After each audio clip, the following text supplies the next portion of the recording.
Hello guys, welcome back to our channel.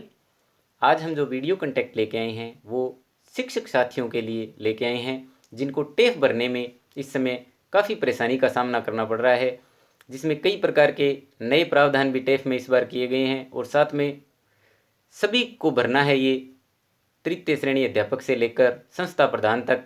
तो इसमें जो दिक्कतें आ रही है उनके निवारण के लिए आज ये स्पेशल वीडियो कंटेंट लेके आए हैं। हमारा चैनल वैसे कक्षा 6 से 10 के लिए गणित अध्ययन करने वाले विद्यार्थियों के लिए है, लेकिन ये वीडियो हम स्पेशल शिक्षकों के लिए लेके आए हैं। तो आज हम इसमें संपूर्ण जो टेफ भरने की प्रक्रिया है उसको अच्छी तरह से सीखेंगे और जो पूरी वीडियो अगर आप देख लोगे तो आपको टेफ भरने में कोई ट्रेनिंग से संबंधित या कोई कंप्यूटर ट्रेनिंग से या कोई भी प्रकार की आपको समस्या नहीं आएगी। तो सर्वप्रथम टेफ आपको पता है कि शाला दर्पण की जो स्टाफ लॉगिन आईडी है उससे भरा जाता है। तो हम गूगल के अंदर जाकर स्टाफ लॉगिन करेंगे। सबसे पहले आप क्रोम में भी कर सकते हो या अन्य ब्राउज़र के अंदर भी कर सकते हो। तो शाला दर्पण को सीधा शाला दर्पण ही आप सर्च कर लोगे। शाला दर्पण के अंदर मेन साइट पे जाएंगे हम, ड्रॉप डाउन में नीचे जाओगे आप तो आपको यहाँ दिखाई देगा स्टाफ विंडो। तो जैसे स्टाफ विंडो में जाओगे ऊपर स्टाफ लॉगिन का ऑप्शन दिखाई देगा और यहाँ पर आप अपनी आईडी भर लोगे। यहाँ पहले से आईडी भरी हुई है, फिर भी आप इस तरह से जो अपनी आईडी है वो भरोगे। 7 डिजिट की जो स्टाफ लॉगिन आईडी होती है। फिर इसके बाद अपने पासवर्ड अगर आप भूल गए हो तो फॉरगेट पासवर्ड करके भी आप पासवर्ड दोबारा रीसेट कर सकते हो।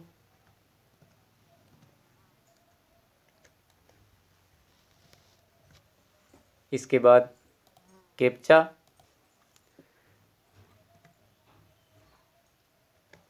जैसे भी कैपिटल स्मॉल में जो दिया हुआ है उसको वैसे ही भरेंगे हम। कैपिटल बी है, फिर क्यू स्मॉल, 4, एम और डी कैपिटल है, शिफ्ट दबाकर MD और लॉगिन। ये इनवैलिड यूज़र आईडी बोल रहा है, पुनः एक बार यूज़र आईडी को हम लगा लेते हैं।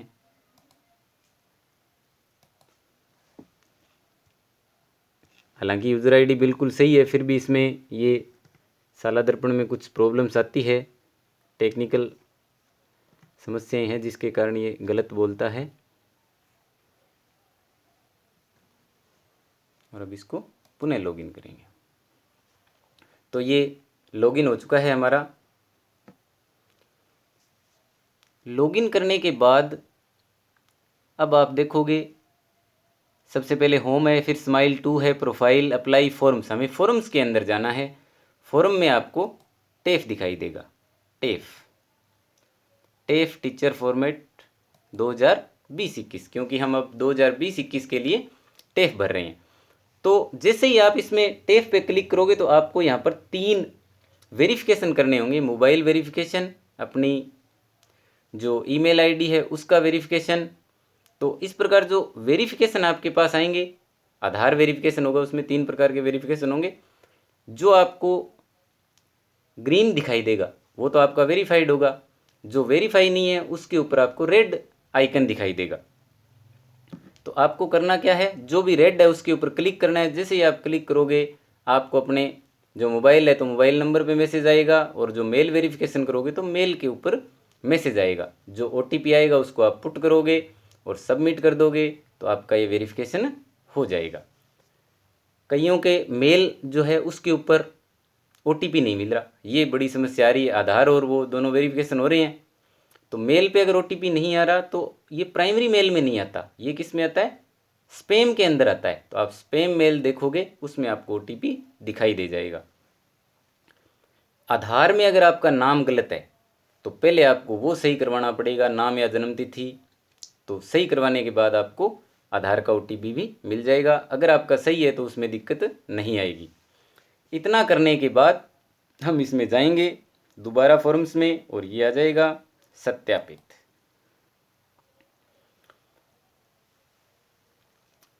क्या संस्था प्रधान का कार्य संपादित कर रहा है। अगर संस्था प्रधान का नहीं कर रहे तो नहीं को ही कर देंगे, अगर संस्था प्रधान का कर रहे हो तो हाँ कर दोगे यहाँ पर और सत्यापित कर दोगे। फिर आपको यहाँ पर ये सब्जेक्ट दिखाई देंगे जो आप पढ़ा रहे हो, जैसे वो क्लास और उस क्लास के अंदर आप क्या विषय पढ़ा रहे हो, ये आपको इस तरह से यहाँ पे दिखाई देंगे। कई बार ये भी समस्या आती है कि आपको यहाँ एक भी सब्जेक्ट नहीं दिखाई दे रहा और आप कहते हो भी मैं तो इतनी इस क्लास में पढ़ा रहा हूँ और सब्जेक्ट दिखाई नहीं दे रहे। तो आप अपने शाला दर्पण प्रभारी से संपर्क करके जो रिजल्ट टैब होती है उसके अंदर विषय mapping, subject mapping result tab के अंदर जो की जाती है उसको मैपिंग करवाओगे। 2019-20 के लिए 20-21 के लिए भर रहे हैं हम, तो 20-21 के लिए वो मैपिंग करवाते ही आपके यहाँ सब्जेक्ट आपको अपनी लॉगिन पे दिखाई देने लग जाएंगे। ये मैपिंग का कार्य पर्सनल लॉगिन पे नहीं होता, स्कूल लॉगिन से रिजल्ट टैब के अंदर और सब्जेक्ट टीचर मैपिंग में ये मैपिंग करनी पड़ती है, तो उससे आपको सब्जेक्ट दिखाई देने लग जाएंगे। फिर अगला 1.2 इसमें पॉइंट आता है, विगत 6 माह में विद्यालय में शिक्षक की औसत उपस्थिति। तो 81% से अधिक है तो वो अधिक कर देगा, उससे कम है तो कम कर देंगे। अन्य शैक्षणिक संस्थान में प्रतिनियुक्ति अगर है तो हाँ, नहीं तो नहीं कर देंगे। अगर हाँ है तो फिर इसमें कुछ आ जाएगी भी कितने दिन आपने वहाँ प्रतिनियुक्ति पे रहे। अन्य कार्य गैर शैक्षणिक, अगर गैर शैक्षणिक कार्यों में आप लगे हो तो वो इसमें भर दोगे जितने संख्या है। अगला पॉइंट आता है इसमें 1.3, तो इसमें आपको रेटिंग देनी है अपने आप को, यानी शिक्षक द्वारा स्वयं का मूल्यांकन, शिक्षक को अपना खुद का मूल्यांकन करना है।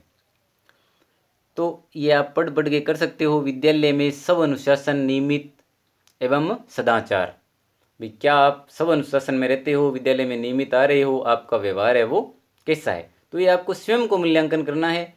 तो मैं समझता हूँ स्वयं जो नियमित आ रहा है, जिसका व्यवहार अच्छा है, तो अपने आप को उच्चतम रेटिंग ही दे।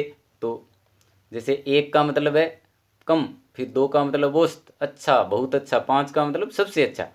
तो इस प्रकार आपको रेटिंग देनी है सभी को पढ़ पढ़ के। नियमित रूप से शिक्षण योजना बनाना और समीक्षा करना, तो आप योजना बनाते हो तो आप उसमें कम क्यों रेटिंग दोगे, 3-4, तो अगर आप नियमित रूप से काम कर रहे हो तो 5 ही रेटिंग दो। तो इस प्रकार आपको ये पढ़ के सभी बिंदुओं में रेटिंग देनी है। अगला कॉलम आपके लिए नहीं है, ये जब आप टेफ को लॉक कर दोगे तो संस्था प्रधान इनको स्कूल लॉगिन से इनमें फीडिंग करेगा। ये भी आप स्वयं नहीं भरेंगे, ये नियंत्रण अधिकारी के द्वारा है। सबसे महत्वपूर्ण बात कि यहाँ आपको ये लॉक का बटन नहीं दबाना। पहले पेज पे लॉक दिखाई दे रहा है, कई यहीं पे लॉक कर देते हैं तो फिर दूसरा और तीसरा पेज खाली रह जाता है। सेव एंड नेक्स्ट पे जाओगे और गलती से अगर आप पहले लॉक कर देते हो तो आप अपने पीओ को या जो आपका मेन शाला दर्पण है उसके प्रभारी को कहेंगे कि मेरा टेफ अनलॉक कर दे, तो वहाँ से वो टेफ अनलॉक कर देंगे और पुनः फिर आप इसको सेव एंड नेक्स्ट करके आगे चलोगे।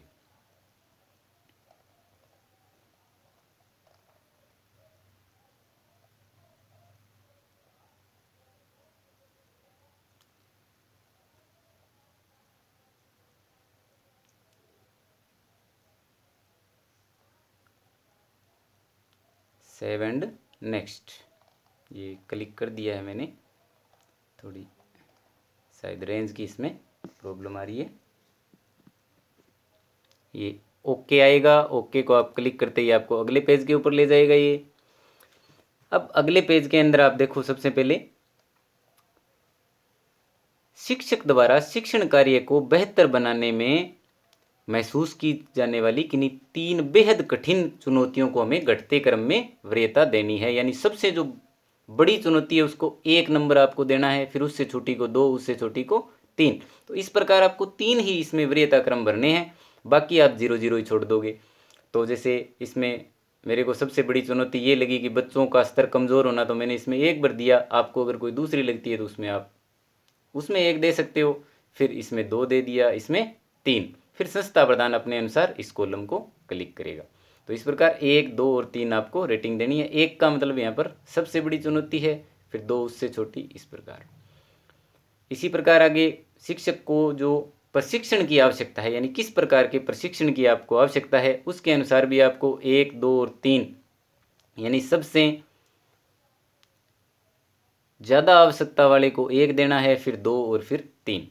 तो जो भी आपको लगे भी ये प्रशिक्षण मेरे को आवश्यकता है, उसके अनुसार उसको आप 1 रेटिंग दोगे, फिर 2 और फिर 3, बाकी आप 0 0 छोड़ दोगे। ऐसे कैसे शिक्षकों द्वारा स्वयं के कार्य के बारे में किया जाने वाला योगदान, यानी शिक्षक द्वारा स्वयं के कार्य, और भी आप क्या योगदान है आपका, कोविड-19 में आपने ड्यूटियां लगवाई है तो आप कोविड-19 में लिख सकते हो। सह शैक्षणिक गतिविधियों का संचालन आपने किया है, यानी कोई गेम वगैरह भी आप कराते हो, और भी कोई सह शैक्षणिक गतिविधि आप करवाते हो बच्चों को, तो आप उसमें भी टिक कर सकते हो। विद्यालय में आप भौतिक संसाधनों में भी विकास में योगदान करते हो, तो वो भी आप टिक कर सकते हो। और फिर करोगे सेव एंड नेक्स्ट। यहाँ भी आपको लॉक का बटन दिखाई देता है, आप लॉक नहीं करोगे, पहले सेव एंड नेक्स्ट ही करोगे।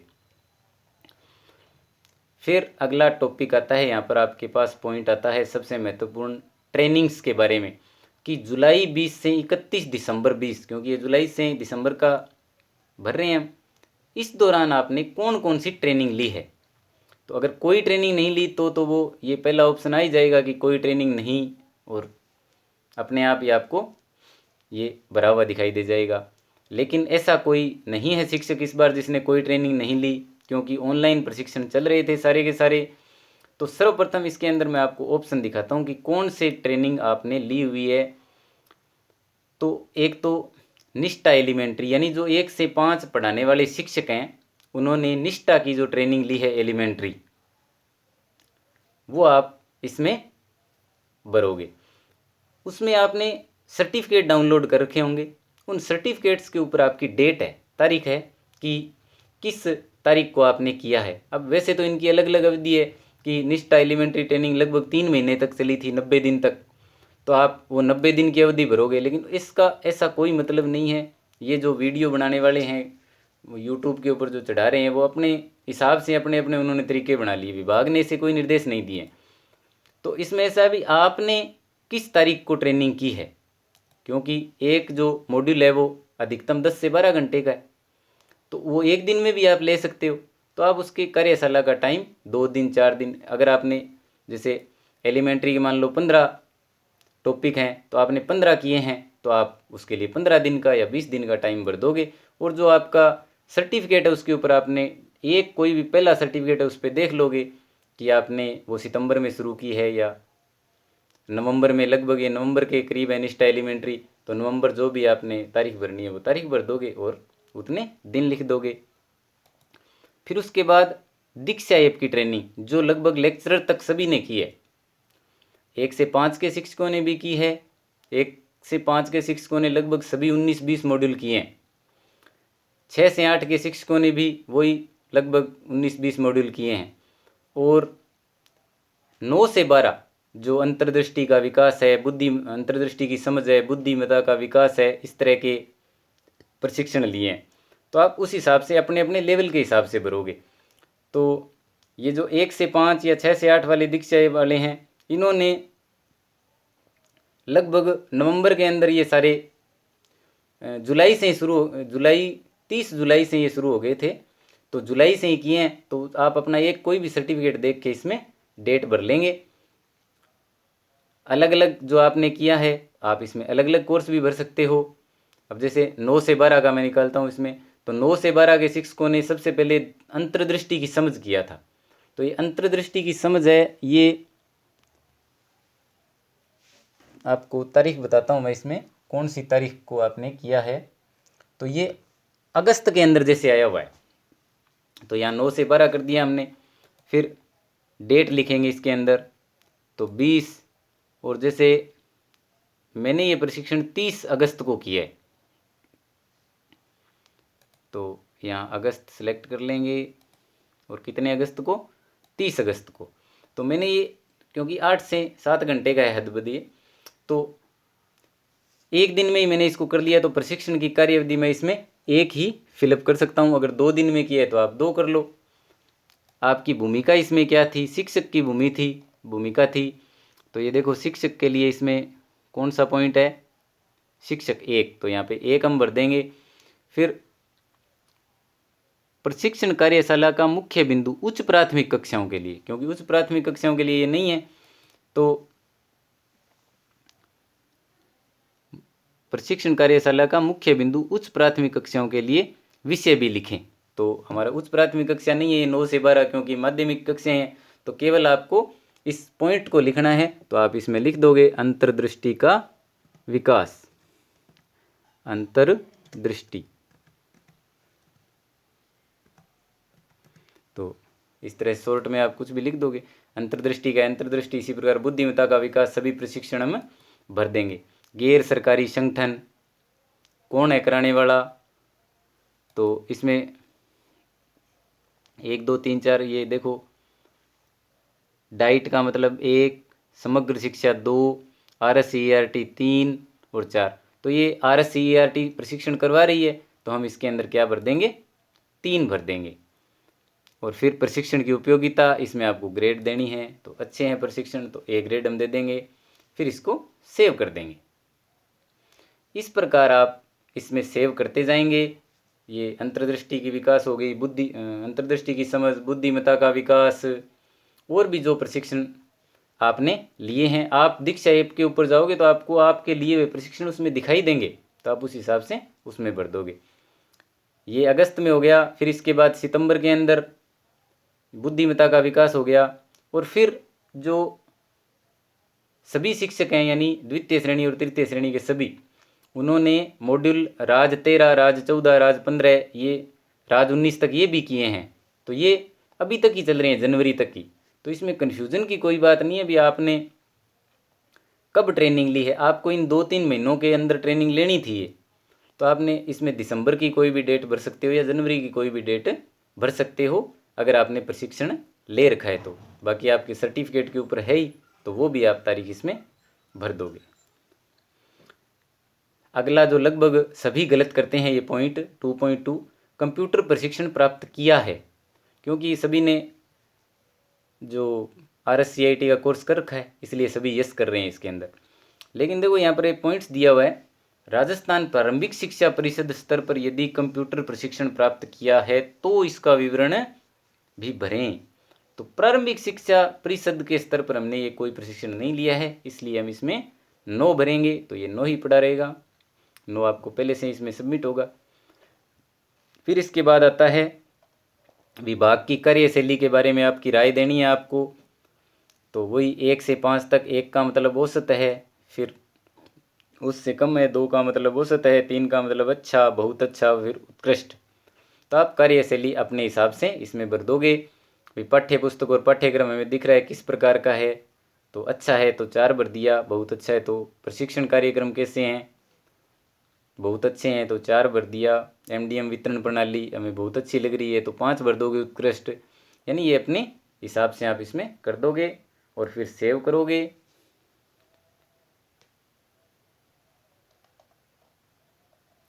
ओके, अब सेव हो गया तो आप क्या कर दोगे, टेफ का फाइनल डाटा लॉक कर दोगे।